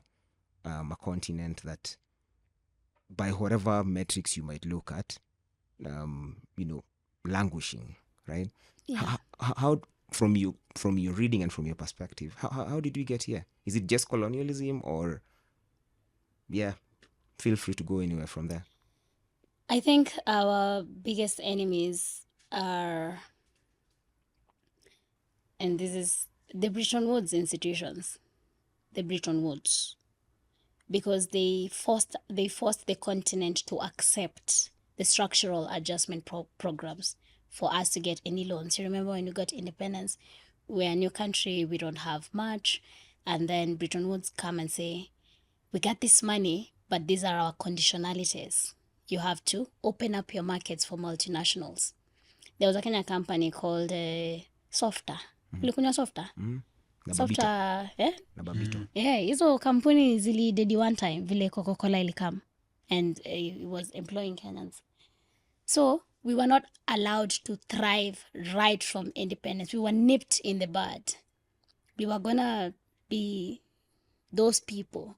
You know how Africans are. Yeah. We were gonna really be those guys. But because now, to entrench neocolonialism, even look at the people that were picked after independence. They are people who we were trickster. We were tricked. Jomo Kenyatta was fronted as a people's choice, but in reality, he was actually the British choice. They had groomed him from the time he went to Britain, and they were sure that he assured them that he shall protect the interests of the British people. Hata aliwaambia, you don't have to go back to your country. You can keep your land. What were Kenyans fighting for? The land. So right from that moment, and that is why I was saying our liberation struggle is incomplete. We have not attained anywhere in Africa. In Mozambique recently, you saw that there were fights, and it was Frelimo. Frelimo is what it was. Is like the Kenyan Mau Mau. It's like the Kenya Land and Freedom Army, and then they take over. But along the way, they are corrupted by neocolonial policies. They are coerced into, and they become these people that the Mozambicans are like, now we have to fight you. We've had enough of your oppression, of your colonial. You are no longer the Frelimo of Samora Michel, Eduardo Mondlane. You are now our oppressors. And the neocolonial system endorsed this president that the people are rejecting by saying the elections were free and fair, which is what they always do. Nilikuwa naenda kusema, why does this sound very familiar? Ati elections zilikuwa kwanza wanatuma European election observers. What liberation is that? What independence is that? First of all, how many Kenyans go to oversee elections huko Europe wakisema elections are free and fair? Here tumehakikisha. We are not free. We are subjugated, and our leaders are puppeteering and enabling that. And this is why we keep saying we have not had real, genuine, patriotic leadership. Only in Burkina Faso with Sankara, and alifanya tu miaka 4 akatolewa, akadidishwa. Every other genuine leader is killed very fast because they don't want that for Africa. And we are also to blame because tunadanganywa na kitu kidogo sana. Even just go recently, Raila. Do you know, Kamande, if Raila had joined us in the protest, tungeenda State House. Kabisa. And he would be president. I thought he always wanted to be president all his life. I couldn't understand his psychology of joining Ruto at that very particular moment of our... Yani ata his life history did not matter to him anymore. Kwani, what is that? It did not matter that he fought for multi-democracy, for human rights, that people have died for believing so much in his leadership. But anyway, in the continent, we have other people who are like Raila, who choose the personal over the common, which is a mistake that political leaders make. Because the people... people will always win, no matter what. History is replete with examples of people always toppling dictators, always winning. I don't know why is hawawezi learn. Hata Rao na amesoma anaita mtoto wake Fidel. History ya Fidel Castro na Che Guevara na Hugo Chavez ni history Rao anajua, but bado capitalism, I don't know, he would still get right into the ditch. Unaona hii ni shimo na unaingia kwa hiyo shimo. So we also have a lot, and this is why I'm teaching kids in Mathare our history, so that you know from a young age that this has been our story as a people, and we are the one to change it. We want to birth a new generation of love, and I think the generation is here already. In Gen Z protests, I saw it. It has arrived. So moving forward, tuendelee na hiyo mtaratara ya kupendana, kujaliana, kukuwa wa Kenya. Hizo vitu zingine zote hazimati. We are Kenyan. That's what unites us. We are the ones we've been waiting for. We are the ones we've been waiting. We are There was a lot of always got. love in Gen Z protests. A lot. It made me so happy. Yeah. It made me so happy to be there experiencing it and living it, and it made me know for sure that a new Kenya has arrived. What was very beautiful about those protests is because I remember the first day, and probably a lot of Kenyans didn't take them as seriously. I think the second day is when a lot of people came out. Do you remember? But I want to especially thank you for that first day when there was very few of you on the streets. And I remember you being roughed up. And that was my first experience of you as, this other side, because I'd always interacted with you as, very soft-spoken. And then probably I hadn't seen videos of you, when you put this other hat on. And I remember on that first day, looking up, watching the news and seeing you on the streets. They were quite, that was quite empty. I don't know if you remember this. The first day was quite, it didn't have that many people. I remember because I was there. Yeah. And we went with the women, Nyakenya women of Mathare, by the way, that first day. We went with Nyakenya women of Mathare who were saying, Ruto cannot demolish our houses and then come and give us this tax that's going to make our lives even more difficult. We're already having so much. They even put their traditional regalia. They meant business. But we were tear-gassed, sana. And these are old women. We told them, you guys go home. We're going to take it from here. That was around 12. Tulianza now 11. The way the police were coming, it was a lot. And they left. But we stayed behind. And honestly, as the hour passes, guys started coming because we were also very active on social media. So I say, walikuwa wanakam, wana turn up. And I remember feeling and telling my friend that evening, these protests are different. These guys are so energetic and unafraid. It's not like the other mandamanos that we've been to. And I remember also African Rising took a video of me saying, I also want to tell the president that 70% of Kenyan youths did not vote for you. And we are not happy with the way you're mismanaging our resources. Alikuwa ametumia 200 million kwenda private jet. Na saa hiyo, high cost of living, tumebomolewa manyumba Mathare, ni kubaya yani. And we said, this protest will be Tuesday, Thursday. Mpaka ile siku, voting itafanyika. With every other protest, more and more people started coming.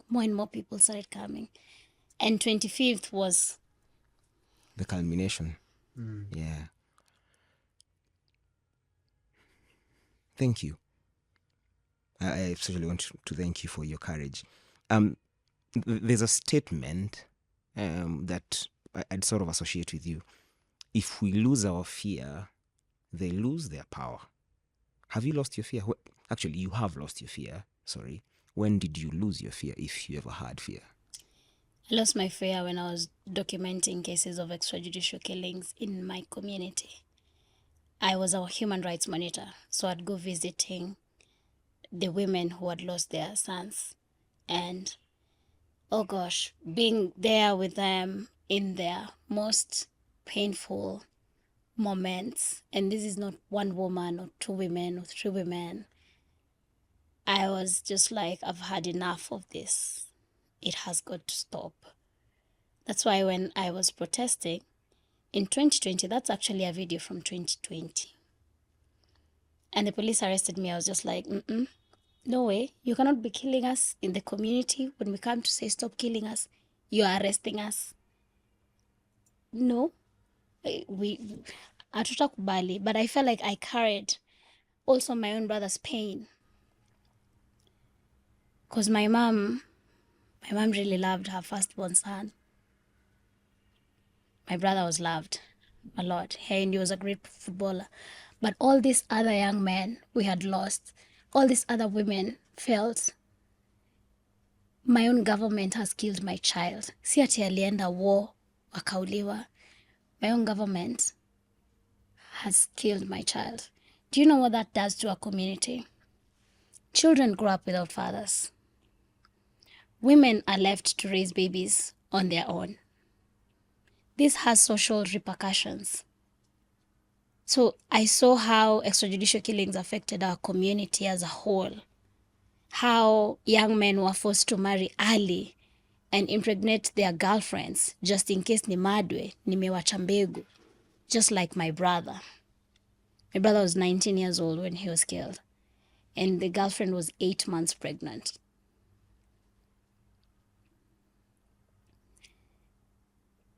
And you look at police and you wonder, at what point did you stop being our relatives, our friends, our fellow Kenyans? Why are you killing us? Why pull the trigger? If I've done something wrong, arrest me. Let's tufanye law. Why do we have law if the law is to shoot and kill? So me, I lost my fear when I was doing those documentations. It was too much pain. It was too much violation. It was too much injustice. And I just felt like, okay, now this, it has got to end. Yeah. At what point, or what would you say, would help a lot more Kenyans who are on the brink of losing their fear? What would sort of help them lose their fear? Sasa, we have to lose our fear. Kwa sababu fear only helps the oppressor. Who does your fear serve? And on the other side of fear lies everything we've been yearning for. I have a friend, Minocha, who has a tattoo that says, on the other side of fear lies freedom. She's from Mukuru Justice Center. Which is true. On the other side of fear, ifanye hivi, swap, lies freedom. Freedom from kuibiwa, taxes zetu mabilioni, freedom from extrajudicial killings, freedom from being slaves to the neocolonial system. Bretton Woods wanna dictate. Bretton Woods sat down and said Kenyan women should not have Linda Mama. Kenyan women should continue suffering period poverty. Yeah, we want to, in our generation, experience a free, independent Kenya. We want to experience what the Kenya Land and Freedom Army fought for. We want to realize it. We want to do away with betrayers of the people, with short-sighted leaders who cannot see Kenya in the next 10, 20, 50, 100 years. Because you'll die. You leave the country with what? Moi is no longer here. He was a dictator, mbaya sana. But today, William Ruto wants to be like Moi. In our era, he's out of luck. We are not that generation that's going to allow such unpatriotic, let me call them unpatriotic, leaders. Why? Unajua Kamande, kuna siku tulikuwa maandamano about with the women who, during this Gen Z protest, not so many people turned up for that one. It was with the women who'd lost their sons to this Gen Z protest. And I remember tukianza, Boni anasema, hey, this maandamano is not gonna go well. Tulikuwa na kina Hanifa. And the women had pictures of their sons, and they were chanting on the road, "Stop killing us." Kwenda mbele kidogo, we were barricaded by lorries, east side na east side, kwa katikati. Unaona ni Kenyatta Avenue. Karibu hii hapa ni Nation Center, East Street inakuanga hapa. So lori ya makarao iko hapa imetufungia from Nation Center na hii side ingine. We are there in the middle and they tear gassed us. And I saw they came and arrested the woman who had a picture of her son saying, "Stop killing us," and she's crying. I don't know if you saw that video. She was crying and saying, "Mnanishika na mmeua mtoto wangu." That broke my heart a million times because I saw my mother in that woman. I saw all the women who've lost their sons to extrajudicial killings. I saw what this state should not be.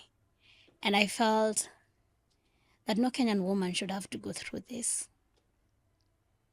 No Kenyan woman should have to experience this brutality in your own home, in your own country. And I feel that the struggle is incomplete until we are able to realize that. Juzi, femicide protests, people are still being tear gassed. It's just women saying, "Stop killing us." How is that political? How does that warrant tear gas? So the way things are we should not be comfortable. We should not allow it. And this is why every day you see me at MSJC in the community organizing our people, because I realize we have to get organized. We were not organized during the protest. Everybody came of their own volition, of their own internal, this has got to change. They made that personal decision, but we didn't get there because even if power actually did fall, who would have collected it? We have to think of that. So we have to get organized, all of us. Ndio maana nasema sai tuingie Team Kenya, kila mtu tukue one mind, tuamue this is what we have decided. We are still fighting over, we don't think Omtata might be a good choice. We don't know who should take over. We need to get done with that and go and finish this job, because we need to put Ruto in prison and all his cronies and everybody who's doing nonsense in the country, because these are real lives. Sio jokes, sio movie tuna act. Wamama wamepoteza watoi wao juu tu. Imagine you're a parent, Kamande, your son was killed because of saying we reject finance bill. Women were dumped in the quarry in Mukuru for saying we reject finance bill. No, we cannot accept that in our country. So first of all, I'm sorry. Yeah, no. It's Shouldn't so be quiet apologetic. in this. No. I'm so sorry. No. You shouldn't be sorry at all. You You shouldn't I'm be sorry. sorry at all. You shouldn't be sorry at all. I was about to say, first of all, is definitely recognizing it takes more than a moment of silence to give these lives the honor they deserve. Yeah. But in a way, The only way we honor them is if Ruto goes and we put them in prison.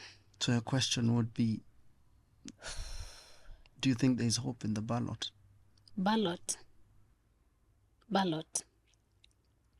We can have a ballot revolution if we are organized and if we collectively agree that in every particular area. That's why nasema lazima tujiorganize from grassroots. Lazima Ghetto ikuwe imejiorganize design. There's no way you steal votes. This was our person. Madare, we organize ourselves in the way that this was the people's choice. In 2027, I don't think Ruto will get to 2027. I think he continues to oppress us and push us and push us and push us, and we're going to have enough one day and it's going to go down. I'm only worried that we're not in agreement about who's going to take over, because I do not want the country to go into a state of anarchy or lawlessness or chaos. So that's the only concern that I have. I don't think we're going to get to ballot discussions So that's why getting organized is important now, and everyone's solidarity in the cause for how do we organize then is important. What about the other offices? The MCAs? Which offices? The Yes, ndo MPs? nasema. Yeah. Everywhere. Huko Mathare tunajua MCA ni huyu, MP ni huyu, governor ni huyu, preso ni huyu. Tumeagree.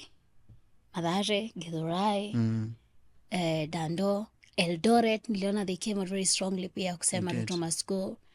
So everywhere we have to. I think that might be, and it's not easy. Consensus is not easy, but it's the best style and mode of leadership. I think we have to have consensus, because then consensus, we have to get convinced that this is the person that makes the most sense. We have to build consensus, which calls for a lot of discussions, deliberations, and an end of horizontal violence. Because also goons are, si unakumbuka vile goons walikuwa wanatumika. Horizontal violence is a problem. People to people, that has got to be addressed also. Speaking of that, there's always a question of where these goons are from. Mitaani tukirudi, wase wakomboka. Are these conversations in the hood na vitu kaa hizo? Ndiyo. Yeah. Na nijuu wase wako ndogo. Wasa wanado, unaambia utapewa bob, ujaona bob in ages. Unasema sitaki kudui story, lakini iyo bob nahitaji. For the listeners, bob si shilingi. Ni thou. Hey, you also have to cater to all the audiences. Oh, yeah. Sorry. Yeah. No, it's okay. I'll do the nini. Interpretation. Okay. Yeah. Yeah, but also what happened in Jamhuri Day, we saw our artists who we love. I'm sure in their hearts they didn't want to do it. And I know they were gambling. The people owed the money. They went for the money. Chose the money. And got the backlash, of course. So there's always that. But if we are able to raise our consciousness in such a way that to may build excuse me, in such a way that to may agree, and I am hopeful that we are able to do that, because it's already happening in Mathare with the Ecological Justice Network. The Ecological Justice Network reform hardcore criminals. Mta, hiyo Juja Road, wale watu walikuwa na snatch matenje. Sasa tunawaambia tulime hii riparian land. Chalia anasema siku hizi hata sitaki kutoka Shake. Niko Shake, madha anakama ananiambia nikatie mboga ya 60. 60 siku anaona. 60 sijaibia msee. Sija risk life yangu nipate. But at least nimepata lunch ama breko. So that is also helping us to say, msikubali politician kama hasupport historia ya kuoccupy akuje awadanganye mdungane mavisu na nini. Also during floods, no politician came to the people. Imagine such a grievous, such a big thing. No one really came to stand with the people of Mathare. No one. Including the local politicians, the MCA. That is the ones. Oh, wow. In fact, those are exactly the ones I'm talking about. Of course, the other, like Madakarua, she came and donated a lot of pads to the girls. But I'm talking about our leaders who we elected, the MCAs and the MP. They neglected us. We were on our own. We had to call for support from the Kenyan people. Mtu alilose kila kitu. You were there, Kamande, you saw how bad it was. And then now, because it's elections time, tunaambia wase mtu anakam kuwagonganisha. Msikubali. And we can see that that's coming around. People are seeing enyewe and saying things like, we don't even vote for anyone from our community. People always come from wherever, and because they have money, they buy our votes. We need to change that culture. We need to birth a new culture, which is now on building consensus, who's our leader. So even the ballot is not as important as just as officiating it. We already know that. So that's the kind of culture we want to birth. And the Ecological Justice Network is not just in Mathare. We're also having it in Kayole. We're also having it in Githurai. We're also having it in Gong currently. And in Kibera with Gisore, we're working together with Gisore on the Waste Speakers Association. We are working on environment, but we are also building ghetto unity and raising our consciousness so that we are not used by politicians anymore. Our brothers and sisters have paid a heavy price, have paid with their lives. And not just this Gen Z, even previously, tumepata watu wengi sana wanadedi vitu hakuna, bit as a politician. Really, mmechukua nduthi, mmeenda, mmeitwa mkavuruge area fulani, mumededi, wengine wamededi. This happened last elections, had such a case. So we want to learn from our mistakes and make better decisions. Those are the messages we are pushing huko grassroots. Tusikue mafala tena, imetosha. Sai tusonge. Yeah. Let's jump back a bit to the personal. Yeah. As we begin to wrap up. Yeah, For yeah. real. Mimi nilikuwa nataka kusema a lot of thanks for Yeah. like all the room that you're creating and holding and all the courage and effort like this is intense and this is a lot. And nakumbuka tulikuwa na joke a lot about how bubbly you are in person. Then kiketi niko, okay, this is a well that runs really deep.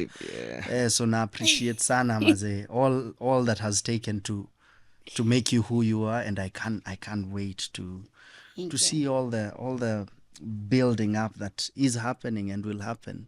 So hata najua tunaendelea, but yeah, from here is a spot, I stand in a spot of great admiration and a lot of encouragement as well. Maze. Thank you. Yeah. I'm very shy. I don't know how to receive compliments. About compliments, I'm not shy, Yeah. and I am bubbly. It's just Ruto that makes me sick, and fellow politicians who are anti-people. Yeah. Yeah. Okay. Kamande ulikuwa nataka kwenda personal a bit. Yeah, kiasi tu. You spoke very dearly about your dad.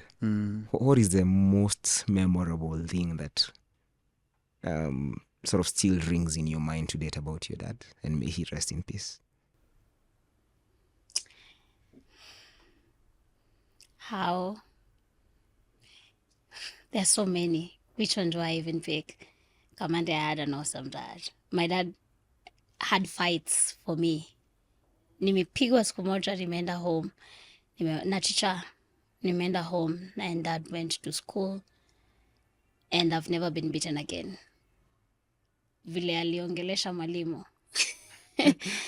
And that dad used to... He was harsh also. Being awesome is not... It's now that I am grown up and looking back at my dad, and I'm like, I actually had a really badass daddy. And the way he would call me, there's a way he called me that only him called me that. He called me Sela. My name is Wanjira. In Kikuyu, it's Sera. And now he just called me like someone he loves all the time. He was just really amazing. My dad respected me ever since I was a baby. He always talked to me like he respects me. He gave me respect. Always. That is something. What? That is something. That is big. Unajua ni kwa nini? Kwa sababu, and this is, I'm sorry, my ghetto people, a lot of children grow up with insults from their parents. Insults. Mbaya mbaya. Na ni juu mzazi ako na frustrations, anakutolea kama mtoto wake. But I saw how my dad didn't even want me to see, oh yeah, I have a favorite memory with dad. My dad used to smoke cigarettes. One time I came from school, na hiyo siku tulikuwa tumelearn dangers of smoking. Nilikuwa nimeona how your lung looks like. Yeah. And I immediately thought of my dad, and when I got home I was like, Dad, today we've learned you will die. Your lungs are going to get... You'll Charred. get when you smoke cigarette, and I want you to stop. And he said, you know what? I'm actually going to stop, and you have to promise me that if I tell you to stop something, you will always stop as well. It's two-way. And I said, fine. And my dad never smoked again.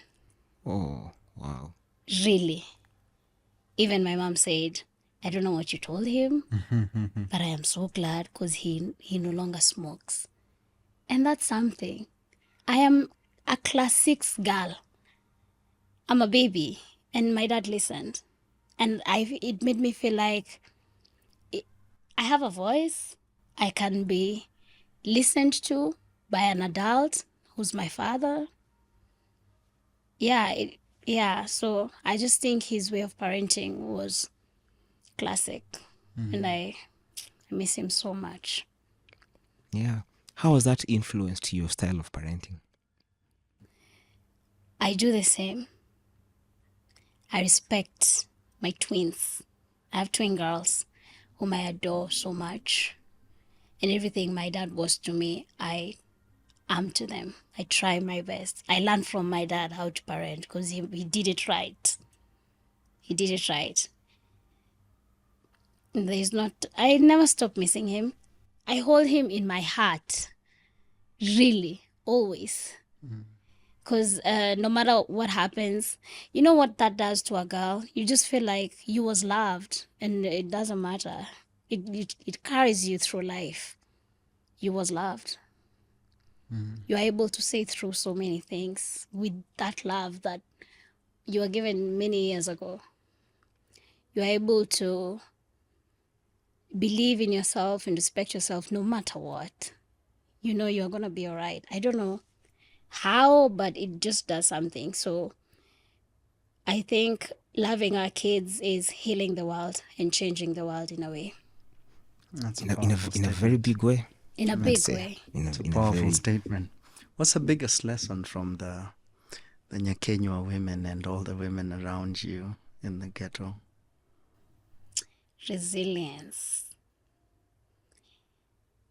The women are so resilient. I love what I do so much. I get so tired. It wears me out sometimes, but it is so fulfilling on the other end. I am so glad I get to interact with amazing women. Like during the height of the protests, now not these ones who came on the first day when it was gonna go down nane. You remember ilispike alafu, and then nane it was now us activists who were still trying to light it up. I remember an old woman from Madare. We were having Madare People's Assembly. We have these assemblies to discuss and strategize and plan and diffuse whatever tensions that we're having in the community or address whatever issues there are, like the demolition issues. How do we go about it?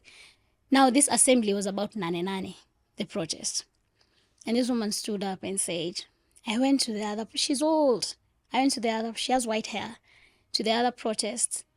My leg hurts, but tomorrow I will be there because Ruto must go. I was just like,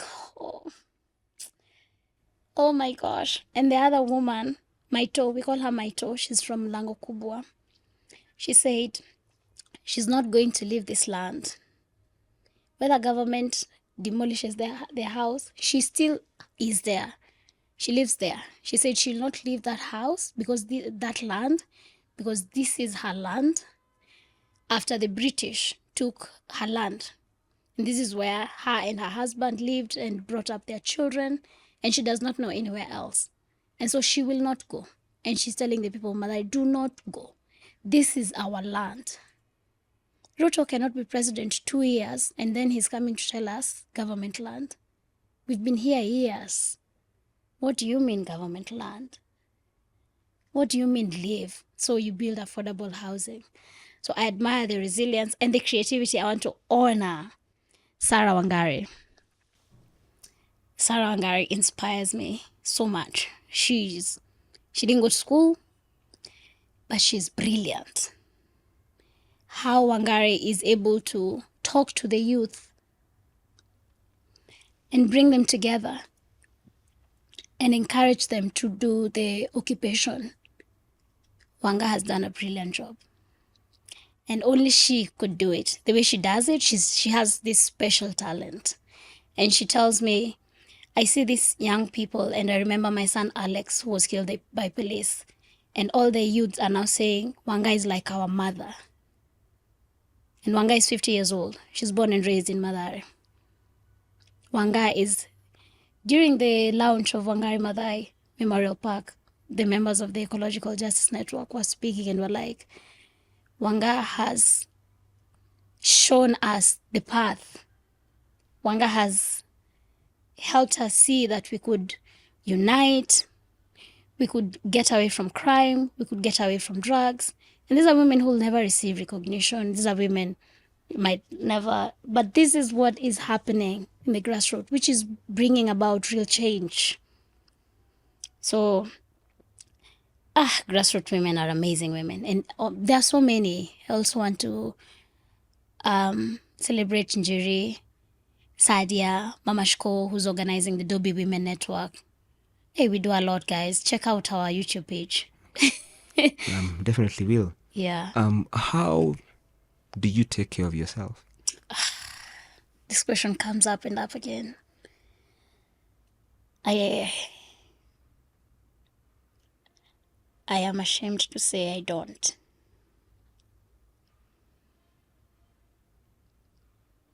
I'm so occupied.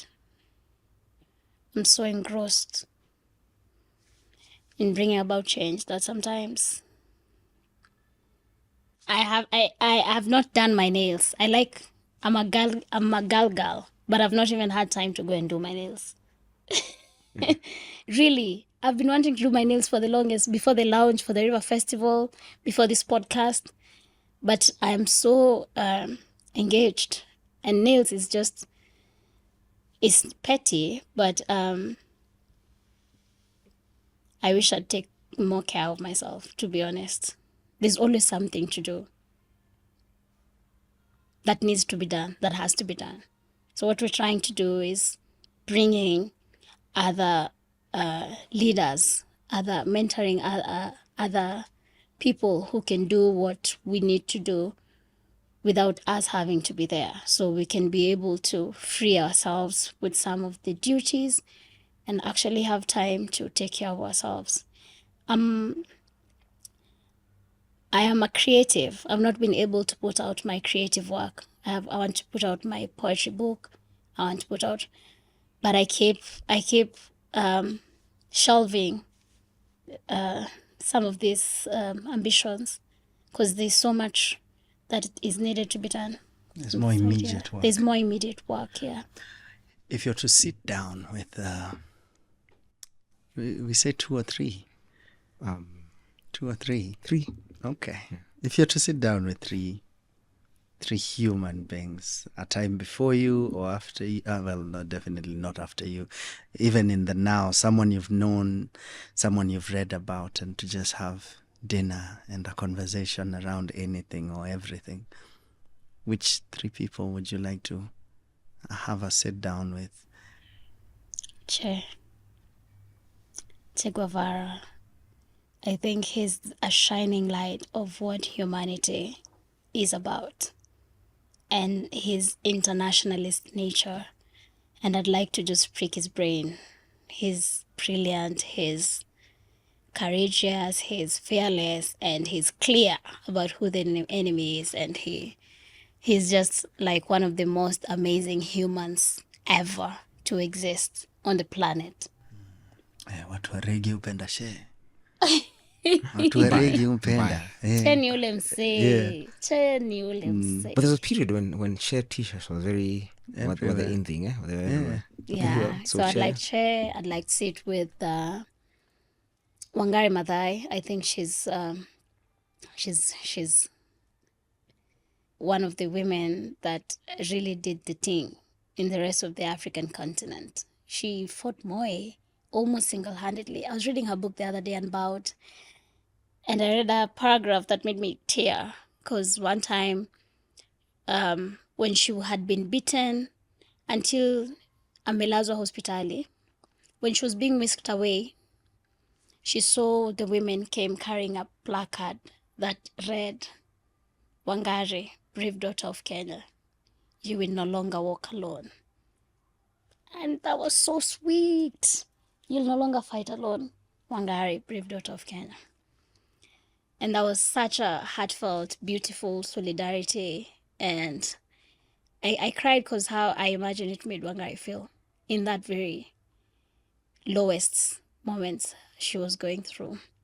I think she's done brilliant work with the Green Belt movement, with the environment, with grassroots women. And I hope that we Kenyans remember what she fought for. Right now, Karura is under attack, and Wangari shed blood for that single-handedly. She had people around her, but she really was the target. And may we be as courageous as Wangari. May we know no fear. We are at home. This is our land. Wangari knew no fear. She stood in her right as a Kenyan woman, she fought for what she believed in, and this is why we celebrate her today. The other person I'd like to have a conversation with is my dad, just because I love him so much and I want to always talk to him. Yeah. And your dad is always there with you in so many ways. Amen. Yeah. He lives through you and your courage and your Oh, my respect. dad was courageous. He's the one who taught me not to respect uniform. I remember one time the chief came to the community. Alikuwa anaambia my dad kwa nini anajenga choo. And I remember my dad saying, umevalia nani uniform, chief? Ni mimi umevalia uniform? Anaambia mamangu, nina hasira. Tebu kuja uone ati chief ananivalia uniform. Yeah. Like ridiculing and mocking the chief until the chief feels really powerless. And the chief left, and my mom was so worried and saying, you know, chiefs have a lot of power in grassroots communities, especially that time when I was growing up, because it was just coming from the Nyayo era and stuff. So I saw that, and I was like, so it's just a uniform. Okay, yeah. So he also taught me courage. He was very courageous. Amazing. Very, yeah. Yeah. Last question. What's the one quote that if you and you do stand in front of Kenyans in so many ways right now, but at this point in time, what is the one quote that you'd sort of leave everyone with that would hopefully resonate? I hope it resonates, but there's this quote that says that we should always remember that people are not fighting for the ideas in anyone's head. They're fighting to change their lived realities. This is why we were on the streets. This is why anybody fights. It's our lived realities can change. It is so that we can end the nonsense of tribalism in our politics. It's really narrow. It's really shallow. It doesn't help us. It doesn't change our material conditions. This is why we're occupying land in Mathare, because it's changing our material conditions. It really is. That 200 shillings you get from the shamba, it's money you didn't have, and it's money that is coming from nature. So it's sustainable, even as we take care of the environment. And the other quote is the one that is my personal favorite, by Karim Nduthu, one of Kenya's patriots. He said that just like death, change is inevitable. Change must come. And probably change has come. We just have to go and open the door and usher change in. Well, brave daughter of the land. Thank you. Thank you. Thank you. Thank you. Thank you. What you're doing is certainly necessary, but it's absolutely brave of you to step forward. I'm sure Wangari, Maathai, and all those before you are looking at you, smiling and saying, you're not alone. Oh, that is so sweet. How can you be so sweet? That is so lovely to say. Thank you so much. I felt it in my core. Asante sana. Thank you for coming through for the podcast. And we can't wait to have more conversations around progress, hopefully. Yep, I look forward to that. Thanks for having me. I'm sorry I put us in some serious mode. No, necessary. Yeah. And like you said, it's the lived experience.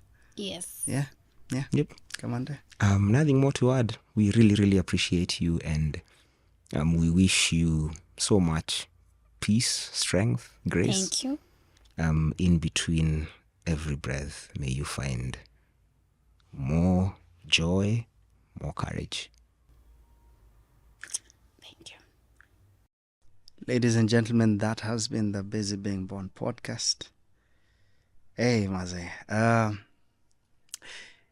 If no other episode encourages you to step forward and stand up and speak and do the least that you can for your country, no matter where you're from in the world, but this is particularly for you as a Kenyan as well, I hope this one has.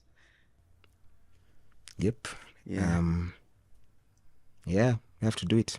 And I think for most of us, the fear might not immediately dissipate, and we don't have to wait for it. I think we can still do it. Do it scared.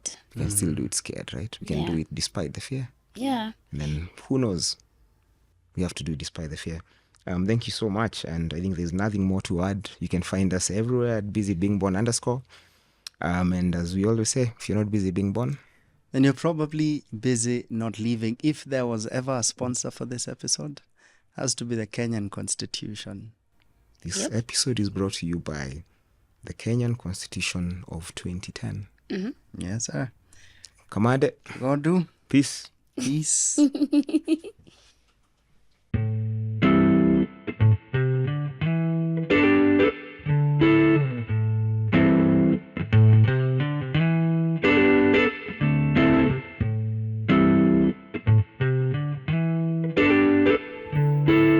Thank you for listening to our podcast. Do look out for more from us. For now, kwaheri.